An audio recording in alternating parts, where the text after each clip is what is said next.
할렐루야, 사랑하는 성도 여러분, 오늘 하루 하나님과 동행하는 삶이 되기를 바랍니다. 동행이라는 말이 얼마나 좋은지 모르겠습니다. 그냥 내가 하나님에 대해서 알아가는 것, 그냥 먼 발치에서 하나님 바라보는 것이 아니라 정말 하나님과 손을 잡고 그분의 마음을 느끼고 또 내 마음을 그분 앞에 쏟아놓고 그렇게 함께 갈 수 있는 신앙생활이 되기를 바랍니다.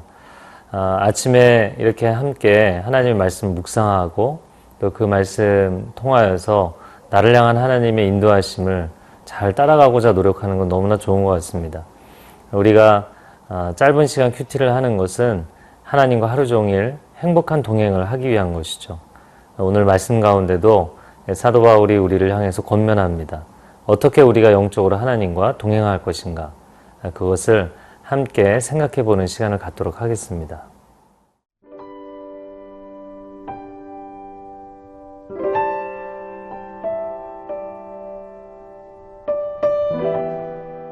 고린도 후서 3장 1절에서 11절 말씀입니다.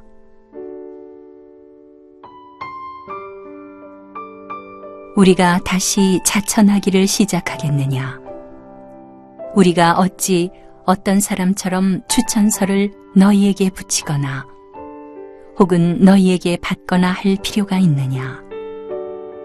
너희는 우리의 편지라 우리 마음에 썼고 무사람이 알고 읽는 바라. 너희는 우리로 말미암아 나타난 그리스도의 편지니 이는 먹으로 쓴 것이 아니요 오직 살아계신 하나님의 영으로 쓴 것이며 또 돌판에 쓴 것이 아니요 오직 육의 마음판에 쓴 것이라. 우리가 그리스도로 말미암아 하나님을 향하여 이 같은 확신이 있으니 우리가 무슨 일이든지 우리에게서 난 것 같이 스스로 만족할 것이 아니니 우리의 만족은 오직 하나님으로부터 나느니라.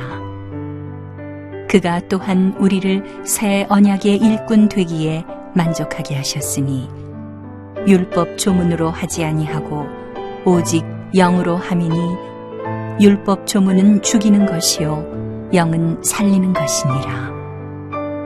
돌에 써서 새긴 죽게 하는 율법 조문의 직분도 영광이 있어 이스라엘 자손들은 모세의 얼굴에 없어질 영광 때문에도 그 얼굴을 주목하지 못하였거든. 하물며 영의 직분은 더욱 영광이 있지 아니하겠느냐.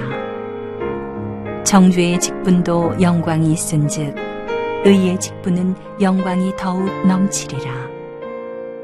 영광되었던 것이 더 큰 영광으로 말미암아 이에 영광될 것이 없으나 없어질 것도 영광으로 말미암았은즉 길이 있을 것은 더욱 영광 가운데 있느니라. 오늘 본문의 첫 번째 부분을 함께 보기를 원합니다. 고린도후서 3장 1절부터 5절까지 앞부분입니다. 우리가 다시 자천하기를 시작하겠느냐? 우리가 어찌 어떤 사람처럼 추천서를 너희에게 붙이거나 혹은 너희에게 받거나 할 필요가 있느냐? 여기서 자천한다라는 표현을 사용합니다. 이 자천한다는 것은 스스로 자기 자신들을 추천한다는 거죠. 다른 사람들이 추천을 해주고 이 사람들은 정말 좋은 사람들이다, 귀한 하나님의 사역자다 인증해 주는 것이 아니라 자기 증명을 한다라는 것이죠. 우리가 여러분과 1년 반을 정말 정성을 다해서 사역했는데 어떻게 우리가 우리 자신을 다시 증명하는 시간이 필요하겠냐 이야기를 합니다. 그리고 또 이렇게 말하죠. 어떤 사람처럼 추천서를 너희에게 붙이거나. 추천서를 특별히 가지고 다니지 않았죠, 사도 바울은. 그런데 다른 사역자들 가운데 그렇게 추천서를 가지고 다니는 사람들이 있었던 것이죠. 예루살렘 교회에서 추천서를 받아서 다니는 사역자들이 있었는데 그들 가운데 율법주의적인 가르침으로 이 사도 바울이 뿌리 내린 정말 처음에 씨앗을 뿌린 그 복음의 내용을 율법주의적으로 공격하는 사람들이 있었던 것이죠. 그리고 사도 바울에 대해서는 이 사람은 추천서도 없는 가짜 사도다. 이 사람 정식 사도가 아니다. 라고 공격하는 사람들이 있었던 것이죠. 말하자면 사도 바울은 무면허 사역을 하는 것이다. 라이선스가 없는 사역을 한다. 이야기를 했던 것입니다. 요한복음을 보면 예수님이 자기 증명에 관한 많은 말씀을 하시죠. 너가 어떻게 하나님의 아들일 수 있느냐? 많은 종교 지도자들이 공격을 합니다. 그때 예수님께서 일관되게 대답하신 두 가지가 있었죠. 첫 번째는 사람들의 증거가 필요하지 않다. 왜냐하면 내 아버지께서 나를 증거하시기 때문이다. 그 자녀는 아버지의 부름을 받고 보내심을 받는 것이죠. 두 번째 예수님 말씀하신 것은 내가 한 일이 나를 증거한다. 말씀합니다. 마치 나무도 그 열매로 증명이 되는 것처럼 그가 누구인가 그 결과를 통해서 증명된다. 말씀하셨던 것이죠. 사도 바울에게 만약에 적용을 한다면 사도 바울은 예수님께 직접 콜링을 받았던 사람이죠. 12 제자에 포함됐던 사람은 아닙니다. 그래서 많은 사람들이 그는 12 제자도 아닌데 그가 어떻게 사도가 될 수 있느냐 공격을 했던 것이죠. 그러나 그는 부활하신 예수님께서 다메섹 도상에서 직접 콜링을 했던 사람이죠. 너를 이방인의 사도로 삼겠다. 그건 예수님의 주권적인 콜링이 있었기 때문에 사도가 된 사람. 세상 사람들이 말하는 일반적인 방식, 일반적인 루트를 통해서 된 사람은 아니지만 그러나 예수 그리스도께서 직접 나를 콜링하셨다라는 명확한 확신이 있었던 것이죠. 두 번째는 예수님이 하신 일이 예수님을 증거하시는 것처럼 내가 한 일이 나를 증거한다 이야기를 합니다. 그것이 오늘 본문에 이어지는 2절 말씀이죠. 너희는 우리의 편지라 우리 마음에 썼고 무사람이 알고 읽는 바라 말씀합니다. 3절에서도 너희는 우리로 말미암아 나타난 그리스도의 편지니 라고 말씀하는 것이죠. 저는 이 장면을 이렇게 표현할 수 있을 것 같습니다. 만약에 자녀가 부모에게 부모를 인정하기 싫어서 당신 누구냐라고 이야기를 하면 부모가 너희가 내 자녀가 아니냐 이야기하는 것이죠. 내가 너희를 키우지 않았느냐라고 말하는 것입니다. 사도 바울이 아가야 지방에서 가장 정성과 심혈을 기울여서 애정을 쏟아부어서 목회했던 고린도 교회 성도들이 그 가운데서 반대파들이 사도 바울을 반대하고 압박하니까 사도 바울이 이렇게 이야기하는 것이죠. 내가 나를 무엇으로 증명하겠냐? 너희가 내 자녀이고 그리고 복음으로 쓴 편지가 아니냐 이야기하는 것입니다. 이 사도 바울은 자신이 전한 복음에 대해서 아주 강력한 확신을 가지고 있었던 사람입니다. 사람의 자기 확신이 자기 자신에 대한 확신인지 아니면 내 안에 계신 하나님의 사명, 내 안에 있는 하나님의 말씀에 대한 확신인지 그것은 좀 다른 것이죠. 사도 바울은 자신에 대한 확신이 아니라 자기가 증거한 복음에 대한 확신을 가지고 있던 사람이었죠. 그래서 어떻게 보면 고린도 교회 성도들이 그를 반대하고 있는 것인데도 그래도 너희가 내가 누구 되는지를 증거하는 사람들이다. 이렇게 표현을 하는 것이죠. 그러면 왜 그런 말을 했을까요? 그것은 그가 증거한 복음이 그들 안에 말씀의 씨앗으로 뿌려져 있기 때문에 아무리 그들이 중간 과정에서 흔들린다 할지라도 그 말씀이 반드시 역사하는 날이 올 거라는 믿음이 있는 것이죠. 저는 이 믿음이 참 놀랍다고 생각이 됩니다. 사람들이 그를 반대하고 인정해주지 않고 무시하고 그런 어려움을 당하면서도 그들 안에 뿌려놓은 그 사랑과 그 진리의 말씀이 반드시 역사할 거라는 믿음이 있는 것이죠. 부모가 자녀를 양육할 때 그럴 때 있죠. 자녀들이 방황하고 부모를 인정하기 싫어하고 존경하지 않을 때도 있죠. 그러나 그 자녀를 정말 진심으로 사랑하고 블레싱했기 때문에 그 자녀가 결국에는 그 마음을 알게 될 거라는 믿음이 부모에게 있는 것이죠. 사도 바울은 영적인 부모로서 그런 확신을 가지고 있었던 것입니다.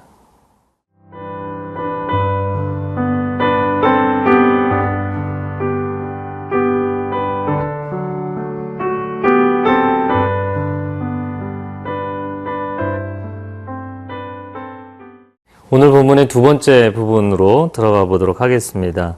6절 말씀에 보면 그가 또한 우리를 새 언약의 일꾼 되기에 만족하게 하셨으니 율법 조문으로 하지 아니하고 오직 영으로 함이니 율법 조문은 죽이는 것이요 영은 살리는 것이니라. 새 언약의 일꾼, 옛 언약이 아닌 새 언약, 즉 구약이 아닌 신약, 율법이 아닌 복음을 이야기하는 것입니다. 그 율법의 사역자가 아니라 복음의 사역자로 우리는 하나님께 부름을 받았고 쓰임을 받게 되었다 이야기하는 것이죠. 그렇기 때문에 이 사역은 율법의 조문으로 하는 것이 아니라 영으로 하는 것이다. 율법 조문은 사람을 죽이는 것이지만 영은 살리는 것이다. 왜냐하면 율법의 규정은 그걸 완벽하게 지킬 수 있는 사람이 없는 것이죠. 그러면 지키지 못하면 정죄를 받는 것이고요. 로마서에 말씀한 것처럼 율법은 사람이 스스로 죄인이라는 것을 인정할 수밖에 없게 만든다. 그러나 복음은 그 죄인이 하나님의 은혜로 하나님의 자녀되고 의인이 될 수 있는 길을 열어주신다라는 것이죠. 하나님은 그렇게 사도 바울과 그 사역자들을 복음의 사역자로, 새 언약의 사역자로 삼으신 것이죠. 율법이 아닌 영으로 그 사역을 하게 하셨습니다. 그래서 이 말씀은 3절에 고백했던 말씀과 연관이 되어 있습니다. 3절 하반절에 보면 하나님의 영으로 쓴 것이며, 먹으로 쓴 것이 아니라 하나님의 영으로 쓴 것이며, 돌판에 쓴 것이 아니라 마음판에 쓴 것이다 이야기를 하죠.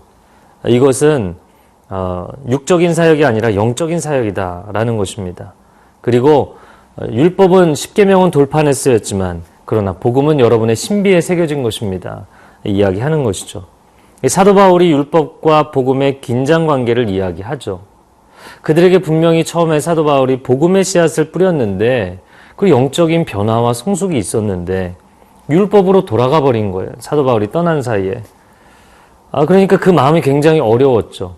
그러나 사도 바울이 앞부분에서도 고백한 것처럼 나는 여러분 안에 뿌린 그 복음의 씨앗이 반드시 자라나고 열매를 맺을 걸 난 신뢰한다. 그런 믿음이 그 안에 있는 것이죠.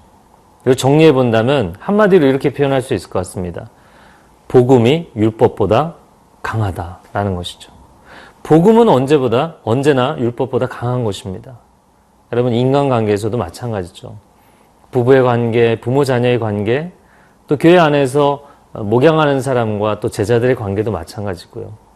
어떤 가이드라인을 정해주고 일방적으로 밀어붙이면 당장에는 즉흥적인 결과들은 나올 수 있습니다. 그러나 오래가지 못하는 것이죠. 사람들이 자원함이 없이 뭔가를 한다는 것은 힘든 일이죠. 그러나 복음이라는 것은 우리의 영혼을 살리고 우리의 인생 가운데 하나님의 사랑이 감동을 주시는 것이죠. 그 감동과 그 영향력으로 인해서, 그 사랑으로 인하여서 우리의 삶이 스스로 새로워지고 싶어지는 것, 놀라운 생명의 능력인 것이죠. 그래서 율법보다 언제나 복음이 더 강하다는 것을 기억하십시오. 여러분의 가정에서도 율법보다 복음이 강하게 역사하는 그런 관계가 이루어지기를 축복합니다. 또한 여러분의 직장에서 믿음의 공동체 안에서도 율법의 길을 따라가는 것이 아니라 복음의 길을 따라가십시오. 당장은 시간이 오래 걸리는 것 같지만 그러나 그 관계가 건강해지고 거룩해지고 온전해지면 더 온전한 공동체를 세워가게 될 것입니다. 그래서 7절부터 오늘 마지막 11절까지 그 비교를 하는 것입니다. 7절에 돌에 써서 새긴 죽게 하는 율법 조문의 직분도 영광이 있어. 이스라엘 자손들은 모세의 얼굴에 없어질 영광 때문에도 그 얼굴을 주목하지 못하였거든. 그러니까 율법을 맡았던 모세의 얼굴에 광채가 났잖아요.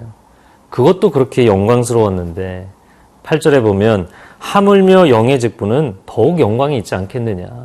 이건 비교할 수 없는 영광이다라는 것이죠.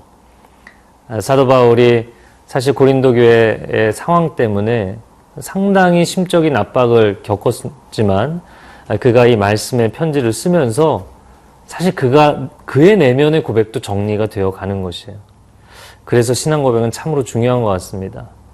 나 혼자 담아두고 있는 것이 아니라 그것을 받아들이기 힘들어하는 사람, 아직 따라오지 못하는 사람일지라도 사도 바울이 이 복음의 능력에 대해서 고백하면서 자신의 마음 가운데도 계속해서 새 힘이 일어나는 것을 봅니다. 여러분, 복음이 여러분의 심령 가운데 고인물이 되지 않기를 바랍니다. 이것을 고백하십시오. 그리고 사람들에게 영향력이 되기를 바랍니다. 사람들도 살아날 것이고 여러분도 살아날 것입니다. 오늘 본문의 11절 말씀에 없어질 것도 영광으로 말미암았은즉 길이 있을 것은 더욱 영광 가운데 있느니라. 그 영광 가운데 살아가기를 축복합니다. 함께 기도하겠습니다. 사랑하는 주님, 예수 그리스도의 그 십자가의 은혜의 복음은 사람이 세울 수 있는 그 어떤 기준과 율법과 규정보다도 더 강력한 줄로 믿습니다. 그 하나님의 놀라운 은혜가 오늘 우리를 새롭게 하시는 축복의 날이 되게 하여 주옵소서.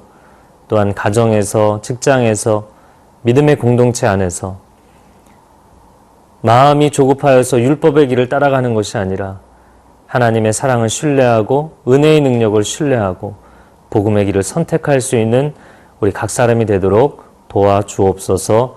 예수 그리스도의 이름으로 기도합니다. 아멘.